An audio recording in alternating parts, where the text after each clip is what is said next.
Hello friends, જય શ્રી ગણેશ. બધાને સ્વાગત છે તમારું મારી ચેનલ ગુજરાતી કિચનમાં. તો વરસાદમાં કંઈક તીખું ચટપટું બજાર જેવું ખાવું હોય કે પછી બાળકોને ટિફિનમાં કંઈક ટેસ્ટી હેલ્ધી આપવું હોય તો આ રેસીપી તમે ચોક્કસથી ટ્રાય કરી શકો છો. તો આજે આપણે બનાવશું ગરમા ગરમ ટેસ્ટી ઘઉંના લોટમાંથી ચાઇનીઝ પકોડા. ના તો આજીનો મોટો કે ના કોઈ ફૂડ કલર, તો પણ ખાવામાં એટલા બધા ટેસ્ટી બને છે કે વારંવાર બનાવશો અને સાથે જ ઘરના જ સામાનમાંથી એકદમ ઝટપટ બનીને તૈયાર થઈ જાય છે. તો ચાલો બનાવીએ. એ પહેલાં જો વિડીયો પૂરો જોયા પછી થોડો પણ પસંદ આવે તો વિડીયોને એક લાઇક અને ચેનલને સબસ્ક્રાઈબ જરૂરથી કરી દેજો. તો અહીંયા સૌ પ્રથમ તો આપણે ચાઇનીઝ પકોડા બનાવવા માટે મેં અહીંયા ઝીણી કટ કરેલી 1 કપ ભરીને કોબી લીધી છે. તો કોબીને આપણે અહીંયા ઝીણી કટ કરીને લેવાની છે. તો તમે આ પ્રોસેસ ચોપરમાં પણ કરી શકો છો. અને સાથે જ અહીંયા 1 નંગ જેટલું ગાજર જેને મેં ઝીણું ખમણી લીધું છે. તો આપણે ગાજરને પણ કોબી સાથે એડ કરી દીધું છે. અને હવે એક નાનું બટેટું જેને મેં એની છાલ હટાવી અને ખમણી લીધેલું છે, તો એને પણ આપણે એડ કરી દીધું છે. અને સાથે થોડો કેપ્સિકમનો ટુકડો મેં લીધો છે, એને પણ ઝીણું કટ કરીને એડ કરી દીધું છે. અને હા, જો અહીંયા તમારા ઘરમાં જે પણ શાકભાજી હોય એ શાકભાજીનો ઉપયોગ કરીને તમે આ રેસીપી બનાવી શકો છો. અથવા તો કોઈ પણ શાકભાજી નથી, ખાલી કોબી છે અથવા તો ખાલી બટેટું છે, તો ખાલી બટેટા અથવા ખાલી કોબીથી પણ તમે આ રેસીપી બનાવી શકો છો. અને હવે અહીંયા એક નાનો ટુકડો આદુનો અને 1 તીખું મરચું જેને મેં ઝીણું કટ કરીને એડ કરેલું છે. અને 8 થી 10 જેટલી લસણની કળીઓ એને પણ મેં ઝીણી કટ કરીને એડ કરેલી છે. અને હવે આપણે આમાં થોડા સોસ એડ કરશું. તો અહીંયા 1 થી 1.5 ચમચી જેટલો હું રેડ ચીલી સોસ એડ કરું છું. તમે ગ્રીન ચીલી સોસનો ઉપયોગ પણ કરી શકો છો. અને સાથે જ 2 ચમચી જેટલો હું ટોમેટો કેચઅપ એડ કરું છું. તો જો તમારે લસણ ઝીણું કટ કરીને ન એડ કરવું હોય તો તમે એને ખાંડીને પણ એડ કરી શકો છો. પણ ખાંડવા કરતાં આવી રીતે ઝીણું કટ કરેલ એડ કરશું એનો ટેસ્ટ વધારે સરસ આવશે. અને સાથે અહીંયા 2 ચમચી જેટલો આપણે ડાર્ક સોયા સોસ એડ કરેલો છે. તો સોસનું પ્રમાણ તમે તમારી રીતે થોડું ઘણું વધારે ઓછું કરી શકો છો. તો હવે આપણે સોસ એડ કરી દીધા પછી એમાં એડ કરશું 1/2 ચમચી જેટલો મરીનો પાવડર અને સાથે ઝીણા કટ કરેલા થોડા લીલા ધાણા એડ કરી દઈએ. અને હવે આપણે સ્વાદ પ્રમાણે મીઠું એડ કરીએ. તો મીઠું જોઈને એડ કરશું, કારણ કે સોસીસમાં પણ મીઠું હોય છે. અને ડુંગળી હું પહેલાં એડ કરતાં ભૂલી ગઈ એટલે હું અત્યારે એડ કરી દઉં છું. તો જો આ મેં તમને આગળ જણાવ્યું કે આપણે આ રેસીપી ઘરમાં કોઈ વધારે શાકભાજી ન હોય તો ડુંગળી કે પછી બટેટું બંનેથી બનાવી શકો છો, અથવા તો ડુંગળી અને કોબી એ બંનેથી પણ તમે બનાવી શકો છો. અને હવે આપણે અહીંયા એડ કર્યો છે ઘઉંનો લોટ. અને આપણા પકોડાને એકદમ ક્રિસ્પી બનાવવા માટે આપણે અહીંયા એડ કરેલો છે ચોખાનો લોટ. તો જો ચોખાનો લોટ ઘરમાં અવેલેબલ ન હોય તો ચોખાના લોટની જગ્યાએ કયો લોટ યુઝ કરવો એ હું તમને આગળ વિડીયોમાં જણાવી દઈશ. અને બંને લોટનું પ્રમાણ મેં અત્યારે સરખું લીધું છે. તમે અહીંયા લોટનું પ્રમાણ થોડું વધારે ઓછું, મતલબ કે ઘઉંનો લોટ તમે વધારે એડ કરી શકો છો અને ચોખાનો લોટ થોડો ઓછો એડ કરી શકો છો. એવી રીતે પણ તમે કરી શકો છો. તો હવે આપણે પહેલાં થોડો જ લોટ એડ કરશું અને આપણે આને એકદમ સરસ એવું મિક્સ કરી લઈશું. અને આગળ જો જરૂર લાગશે તો આપણે લોટ એડ કરવાનો છે.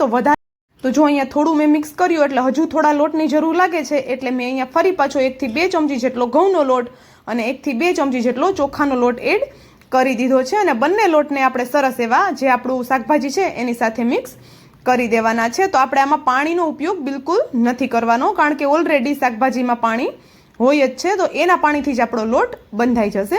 અને લોટ આપણે અહીંયા કેટલો એડ કરવાનો છે કે આપણે બસ જે આ ચાઇનીઝ પકોડા બનાવીએ છીએ એનું એક આ બોલ્સ બની જાય, બસ એટલો જ લોટ આપણે એડ કરવાનો છે. એટલે કે બાઇન્ડિંગ આવી જાય આપણે જે લોટ બનાવીએ છીએ એમાં, બસ એટલો લોટ એડ આપણે કરશું, વધારે લોટ એડ નથી કરવાનો. અને આટલું બેટર બનાવવા માટે મને બંને લોટ અડધી વાટકી જેટલાની જરૂર પડી છે.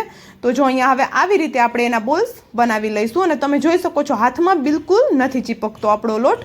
તો જો આવી રીતે રફલી એવા આપણે એના બોલ્સ બનાવી દેવાના છે. વધારે કોઈ શેપ આપવાની આપણે એને જરૂર નથી. અને આવી રીતે રફ બનાવશું તો અંદર સુધી પ્રોપર કૂક થશે અને ખાવામાં પણ એકદમ કુરકુરા અને ટેસ્ટી લાગશે. તો તમે જોઈ શકો છો અહીંયા આપણે એકદમ રફલી એવા બોલ્સ બનાવીને રેડી કરી લીધા છે. અને આપણે આ બધું મિક્સ કરી દીધા પછી વધારે વાર આપણે આને રાખી નથી દેવાનું અને તરત જ આપણે એને તળી લેવાનું છે.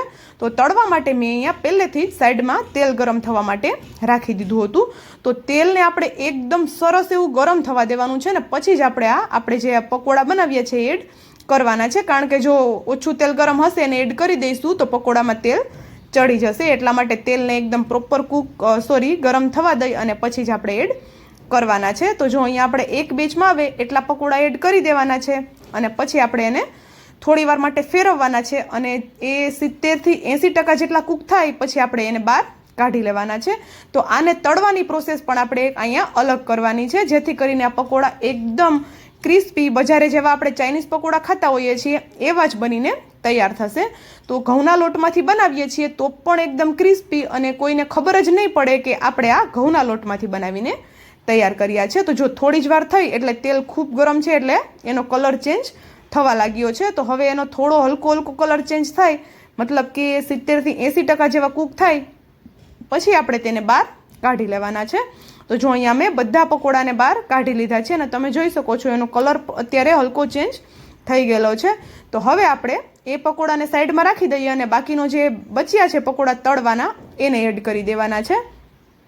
અને આ સેમ પ્રોસેસ જ આપણે આમાં પણ કરવાની છે.